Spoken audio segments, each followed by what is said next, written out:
All right, we're recording now. All right, we'll do that again. All right.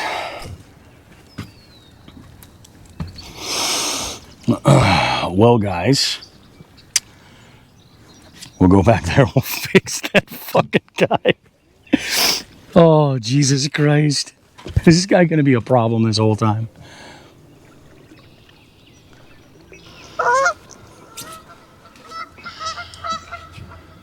All right. Take two.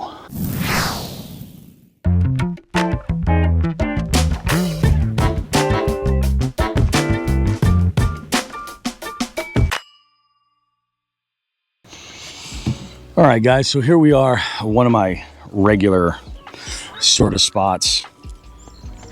And I'm here just doing a little bit of recon to figure out next week's big open for the multi-species scavenger hunt. It's myself and two absolute hammers registered right now, so it's going to be a little bit crazy. So I'm going to be doing a lot of BFS and a lot of finesse fishing. Like, I got some wacky stuff. I got a drop shot tied on. I brought all my stuff just so we can try and catch some fish, but we'll see what happens. I want to talk to you guys about the show, about some stuff, the website. I got all kinds of stuff to talk about. Let's go ahead. We'll get started. First off, let me talk a little bit about this rod right here. What am I using? This is my newest BFS rod.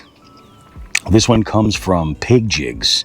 Now, I had Nate on the podcast last fall, and I really got into the Pig Jigs baits.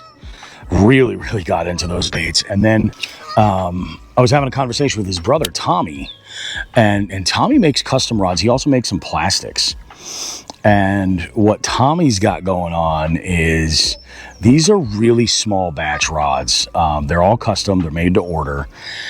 And he had hit me up and said, yeah, he's like, he had heard on the show that I had been interested in one of their BFS rods. And after talking with Nate, who's been using one with a modified Corrado BFS, I was like, I just got to try this. I got to see what this is all about. So he hit me up. I put in my order for one. He actually made the first rod and then had some questions about the quality. He was just not really happy with it. So this was a little bit delayed getting back to me. He built a whole separate rod and was like, what I'm sending to you, I want it to be perfect. I said, take your time, man. I got, plenty of gear. I'm not hurting for it, anything like that.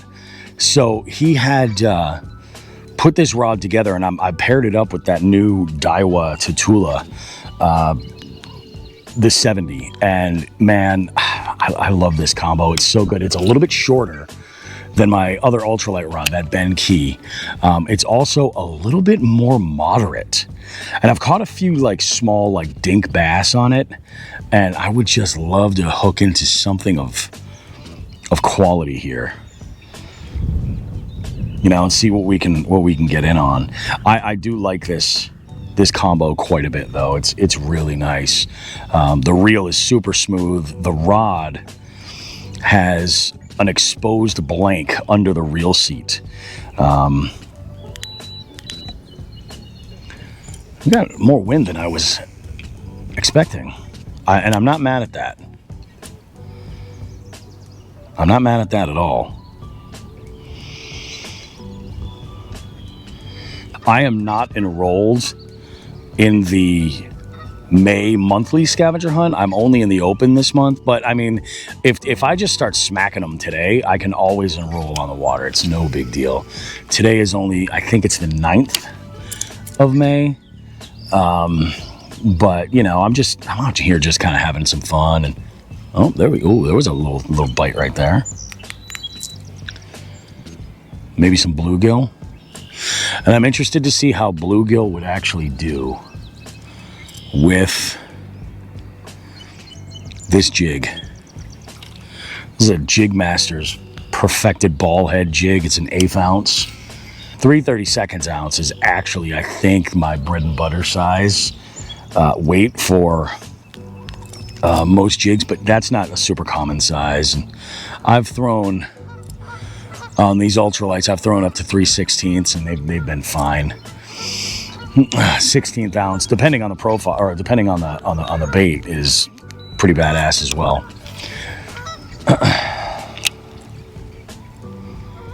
Water's much clearer than I expected for all the rain. I don't know that it's, I mean, there's also a little bit more wind from the last time I was here.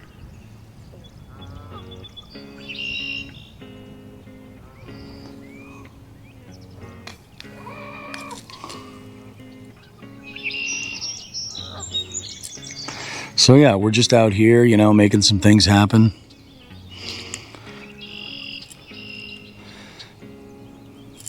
You know, I should mention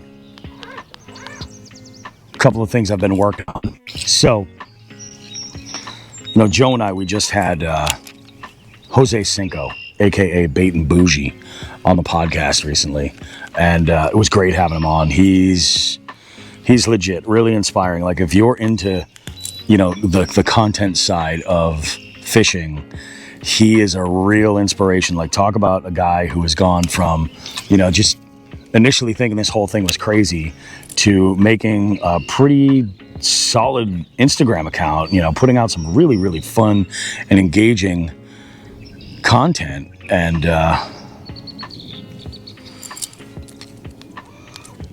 he's just been absolutely killing it. And now he's, you know, involved with the industry. He's doing stuff with Cast King, and that's just amazing. But man, we had an awesome time with that show.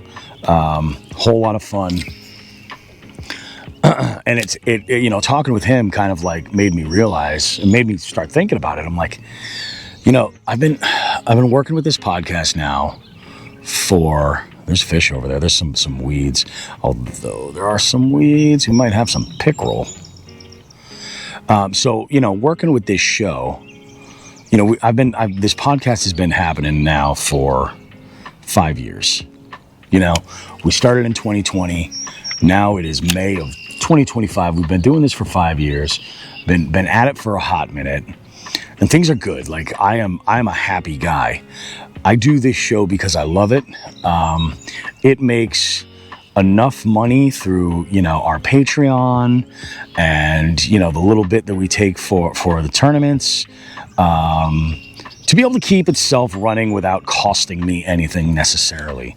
The issue is that it does cost my time, and we're at a point right now where it's a challenge for me to be able to commit to some really fun and amazing trips that could make for really great content for everybody else. So it's one of these things where I desperately want to be out there doing these trips, but it's very, very challenging for me to be able to actually get out there. So I have been spending some attention or giving some time to trying to get creative and find ways to generate some income through the podcast to help it really start actually like growing in directions that I really want it to. There's a lot of work involved in this show, not just the podcast on its own, but the other content, the YouTube stuff, the short form content on Instagram, and the few things we put up on TikTok. And there's a lot of work that goes into it, and it's just a challenge. So I've looked at a handful of things. I've considered the idea of trying to find, you know, some outside help to try to track down some, like, either some brand deals or some opportunities that could lead to other things. And, you know, with that, there's the big question. Are we a large enough brand? Are we a large enough channel? Are we a large enough company to be able to do that? You know, I mean, I've been blessed to get to know a lot of folks that are in this industry making fishing related and outdoors content. And I'll tell you, it's a grind. You know, I mean, our audience is sizable, but in the grand scheme of things, there are much, much larger creators in our space. And that's not a complaint or a, you know, oh, poor me. what I'm really just kind of looking for here is just some more opportunity, and I have to put some work in to kind of make things happen. You know, I'm looking at all these avenues, and in the meantime, what I've kind of decided to do is to streamline the website a little bit. You know, I wanted to make things a little bit easier for folks that were getting to know the podcast. I wanted to make things easier for connecting, you know, folks to the, as far as getting folks connected for the tournaments, as far as being able to get merch. But it's just one of those challenges that you need to kind of look at. So to streamline the whole process, I've redone the website, and when I say that, I made a really hard decision. I don't really know that Jigs and Bigs needs like a huge artistic site for folks to be able to watch or go through and pilfer around for, you know, bios or anything like that. I feel like you can get that from the podcast itself pretty easily. But I also think that the idea of having everything in one place, just real easy to reach, makes sense. So what I did was this, is I pretty much just put up a new landing page with a button that will take you immediately right over to our link tree. And I decided that it was probably going to be a little bit better use of my time to keep the link tree as updated as possible. Because I send folks there all the time for registering for the tournaments. I send them there for taking surveys. Basically, it has been a really great resource, and I think it's the right move. I think it just works for what I'm trying to do here. So I updated the link tree, and, you know, I made sure, you know, organized it in a way so that all of the tournaments, you know, and for May, we have 3 tournaments happening. We have the Open, we have the Slot Limit Tournament on the 31st, and we have the monthly. So for those, they're all right there for you. You can check out. We also have a link directly to the store. So if you wanted to get, you know, Jigs and Bigs stickers or other merchandise, you 100% can. If you wanted to listen to the podcast, there are obviously links to all the socials. There's links to the YouTube channel. In fact, one of the things I'm most proud of with this new updated link tree is that I put a button on there that allows you to call the hotline. And the hotline is like, I would say, honestly, it's the best way to reach out to us. And I say that for a couple of reasons. First and foremost, on the hotline, you can call or text it. There is a voicemail number. You can leave us a message, and we can take that audio and then utilize it on the show. So if you want to submit an FTG, if you want to ask a question for the live well, if you want to just give a shout out, you want to talk some smack, you can do anything you need there. I mean, that's quite literally like the office answering machine. And I'm all about that. The other thing about the hotline, oh, here we go. There we go. There was a little tap right there. There we are. Yep, a little dink bass. It's what I was catching last time I was here. But the other thing about the hotline that makes it so great is that you can text it. So if you've got a question and, you know, you don't want to leave a message, you can 100% just text us.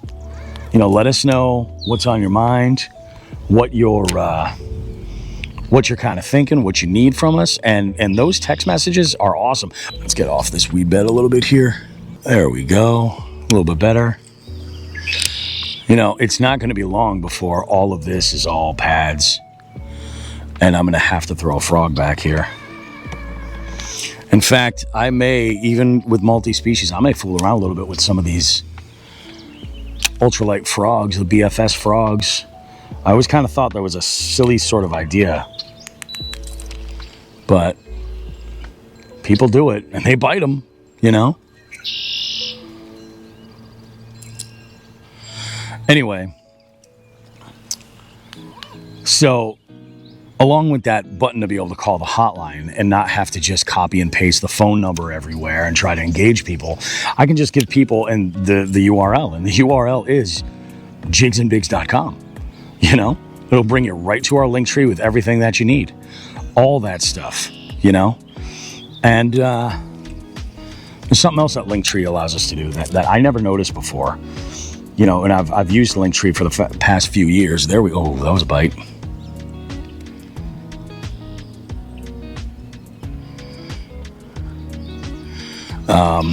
The other thing that Linktree does that is pretty cool is there's a shop tab. And I have gone and put a bunch of equipment that I use. If there's, you know, and I'm talking about podcasting equipment. I'm talking about equipment that I use to, you know, create content like this, the video stuff, the microphones I'm using here, everything really that I use that I can think of. I can put a link there and there's a small commission paid out. And what's nice is that doing it that way, there's no brand deals. I don't have to put an ad on the content. I don't have to do anything that's kind of crazy. You know, I keep getting these taps and they're not committing to it. I wonder if I change up a little bit, or maybe if I threw that jig around, maybe they'd like that a little bit better.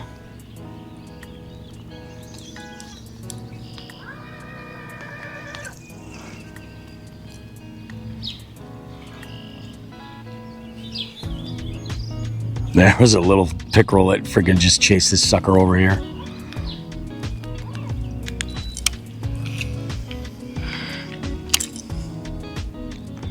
So this would allow me to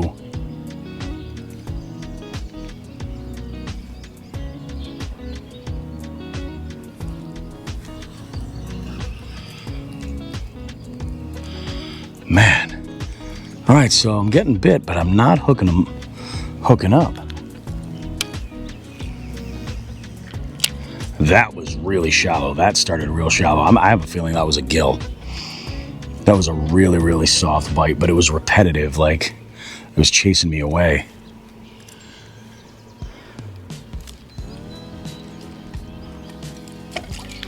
I also have, there we go, buddy. Oh, that was a gill. Okay, all right. I saw it right there. That was a gill. Okay, nice.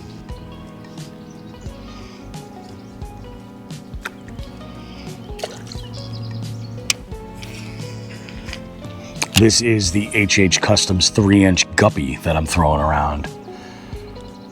It was part of Gear of the Week for this last episode, the one with Jose. And this is a great little plastic. It's got a nice body roll to it.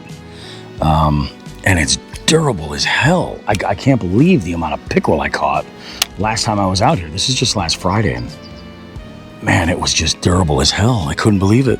Oh yeah, that was a good, oh man. That one hit right at the drop.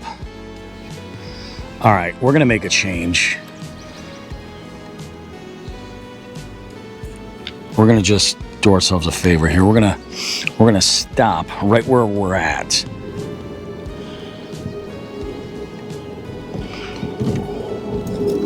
We're gonna throw a jig around and see if we can't actually get hooked up.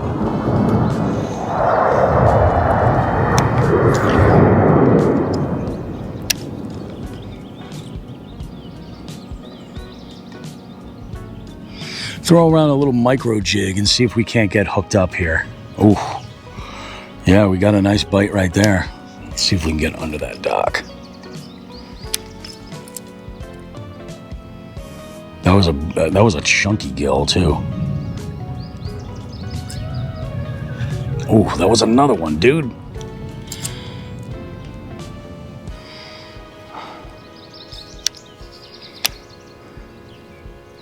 Make sure this plastic is all the way up. Yep, it is.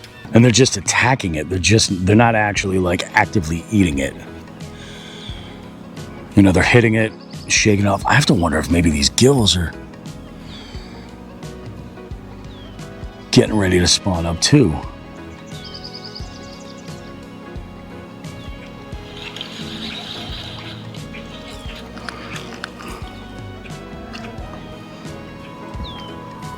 Ooh, thought I had him. Little bastard.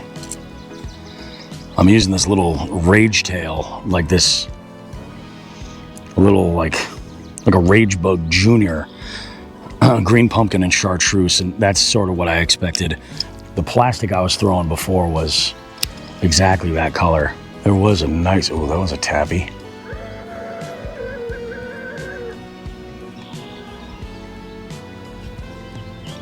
It's the thing about fishing at a lot of the ponds that are local to me. A lot of these bodies of water have a ton of muck on the bottoms, and it makes it a little bit more challenging to fish on the bottom.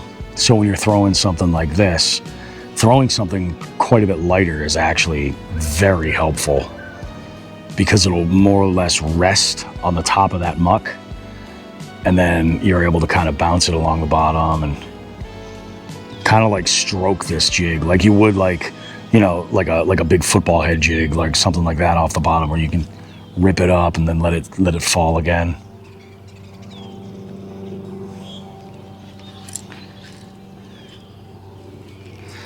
I do think that these are simply just gills that are being territorial.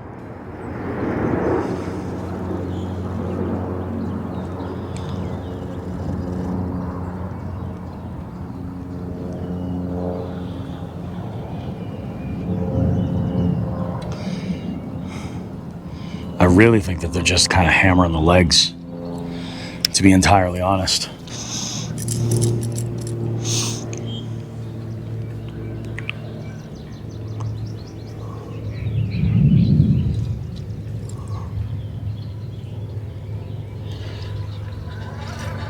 There we go. A little dink bass. Did he destroy this plastic? No, he did not. Nice. All right, so there's two. I think I can probably still fish a little bit faster. They're not, I don't think that they're married to this. So yeah, anyway, new website, kind of new website, streamlined website, utilizing some really good tools. And by visiting it, we have some really good stuff that can help you support the show. You know, if you love the show and you want to help us out, there we go. Man, that's another one. I am sucking today. Sucky, sucky.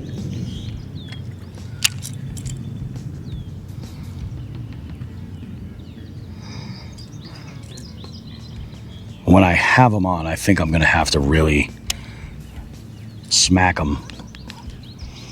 Get that hook in there. Ooh, that was a tap immediately, buddy.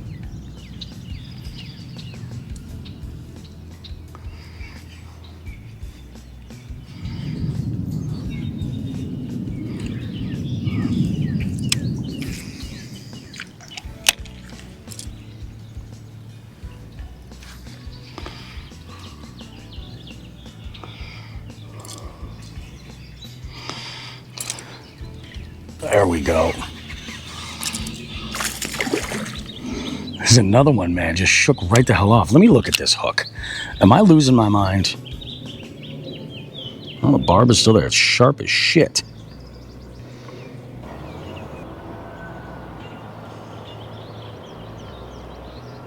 I mean, I've lost, what, 4 to 6 fish? It's disgusting. I'm ashamed of myself. Like, who the hell even am I? Ooh, that was a fucking good bite, dude. A pickerel? I'll bet you there was.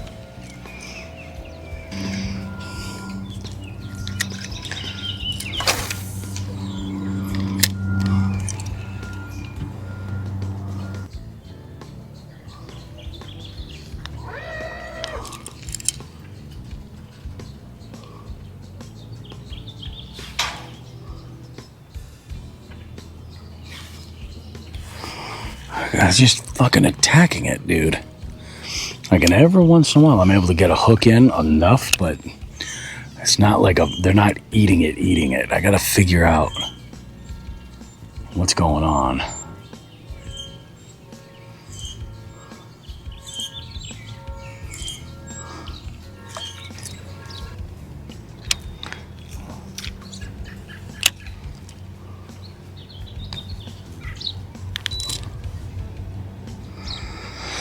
I'm gonna do something, and I don't typically do this that often, but I'm going to take Joe's advice.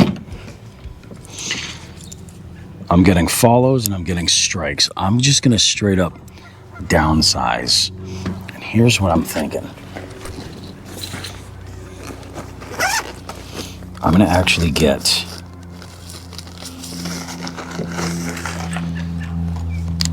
even a little bit lighter.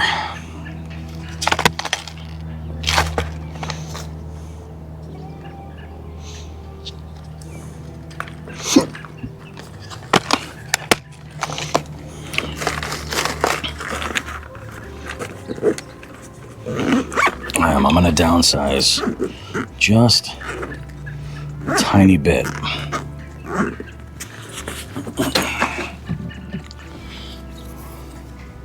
going to go from a 3-inch to a 2-inch swim bait. But yeah, I'm going to throw a 16th ounce.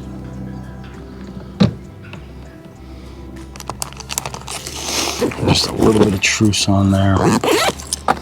Might be the move.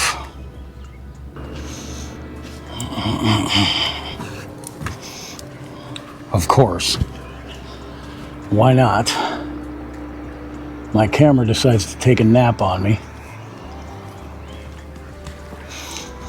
So you guys probably never even saw that, but a little crappie. Not bad.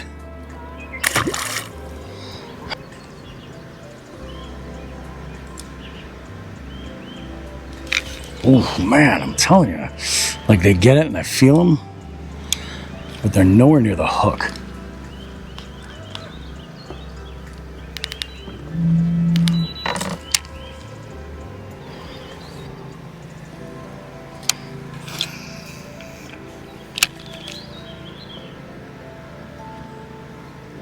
There we go.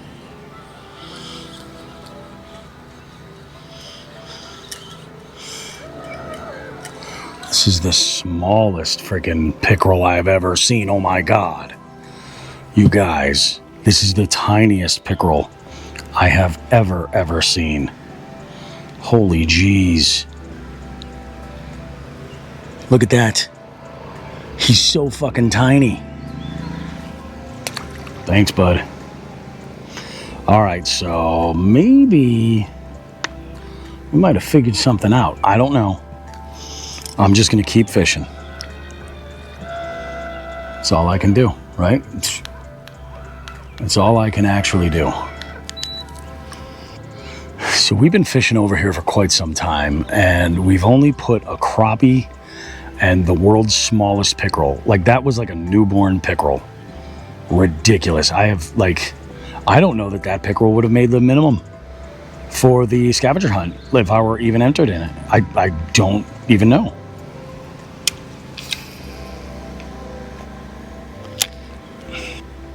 Everything's biting this. We've got pickerel, we've got gills, we've got bass, we've got crappie. Everything so far has been biting this, so you can say this is a pattern.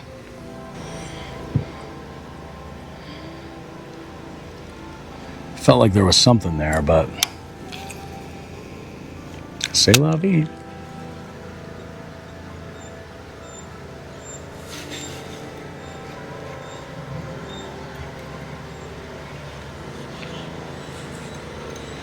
We're on.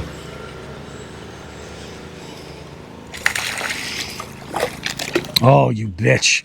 Same thing. Same thing. You guys seeing this? Oh, you gotta be kidding me.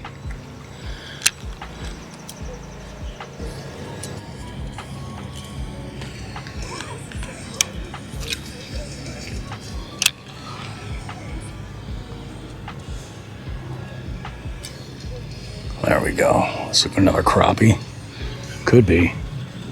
It is. It's another crappie. So this is the biggest crappie so far. And he freaking choked that bait. He totally did. Totally did, man. Oh, fucking. Look at that. Not bad. Nice little slab. Pop him back in there. We'll keep going. So the crappie are biting, man. And they're biting and they're feeding. I mean, they are eating in here, which is great, but so far the only fish I've been able to put into the boat have been crappie. And that's not a complaint nearly as much as it is just an observation, you know? Just absolutely smoked that swim bait. Absolutely smoked it.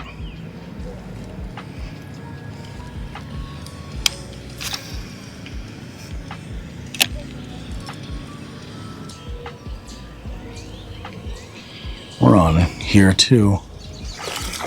He came off. Yeah, it's like they're getting the hook, but it's like they're barely putting that bait even in their mouth. Like it's like they're skin hooked. And I'm trying to jack them like when I really feel the bite, but that's the biggest issue, is that I'm not so much feeling the bite.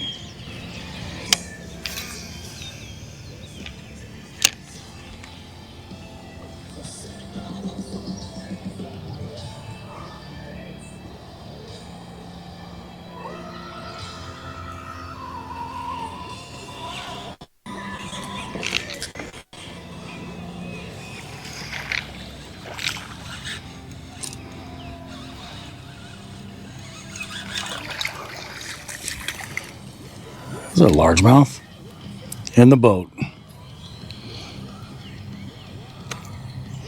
But this guy here is never going to work for the slot limit tournament at all.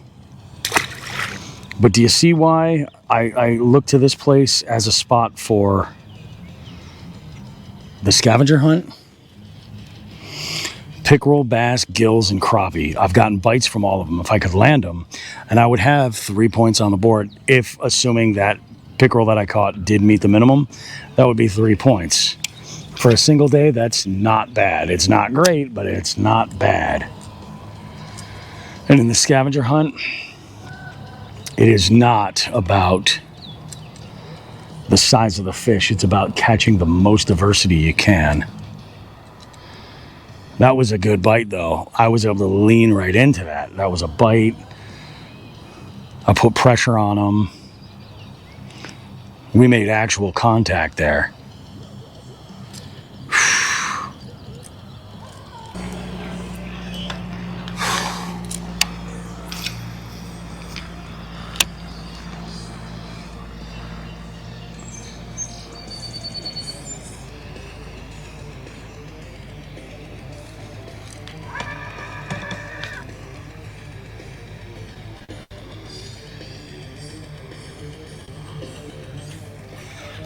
There we go. There's another largemouth. It's another one, baby.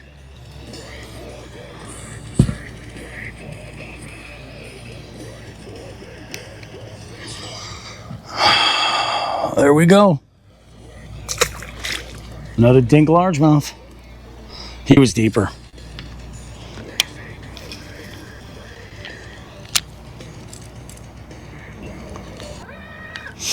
All right, guys.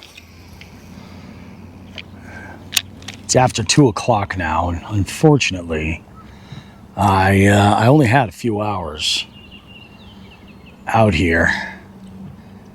I got to pick up my daughter from the bus stop, and then I got to work tonight. Tomorrow we're supposed to get some pretty dicey weather. And but I'm going to keep an eye on it. If I can get out on Friday, I plan to. We'll kind of play that one as it comes. Maybe I will charge the boat tonight, just in case tomorrow's the move. And yeah, you know what I mean? We'll go ahead and we'll make that happen. I got to go to the barber today, too. I got to get this beard all dialed, and then get what few hairs I have on my head cut. But yeah, it's pretty fun, man. You know, I got on some multi-species. That was kind of the goal. And the big thing is just kind of wanted to use this opportunity to come out here, you know, and throw around some baits, experiment a little bit. Definitely did all that, but got to talk with you guys about the changes to the Jigs and Bigs website. That's awesome. Also, take a look in the description of this video, too, if you could. There are a couple of links with special offers for a couple of the, and you'll see these actually on the website as well, but I'll put them there. They're like Factor meals, for example, and I forget what's the other one. There's a few that are in there, and I'll throw those links up there. The entire set of links of equipment that I use and everything else, and that's growing too. Feel free to keep checking it, but jigsandbigs.com, you'll find all that stuff right over there for you. So go ahead, check that out. jigsandbigs.com, everything you need to know about Jigs and Bigs. And yeah, we'll see you guys next time for more Jigs and Bigs goodness. Oh, and if you're interested, by the way, in being involved with any of our tournaments and everything, all that information is there for you at jigsandbigs.com. You can register for all of those tournaments that are happening in May. The scavenger hunt is still open. The open is the Scavenger Hunt Open. That's happening next week. Registration is open for that. You can qualify for the championship just by being in there. You know, that's all you have to do is just enter an open. Enter an open, and you're qualified for the championship. And the championship is happening next year, so be ready. It'll be something else. And then, of course, the slot limit tournament, probably the most popular of the Jigs and Bigs tournament events. It's a single day. Catch as many black bass as you can within the slot. Win yourself some cash. You know, we have a good time with it. It's happening on the 31st of May. We'll see you guys then.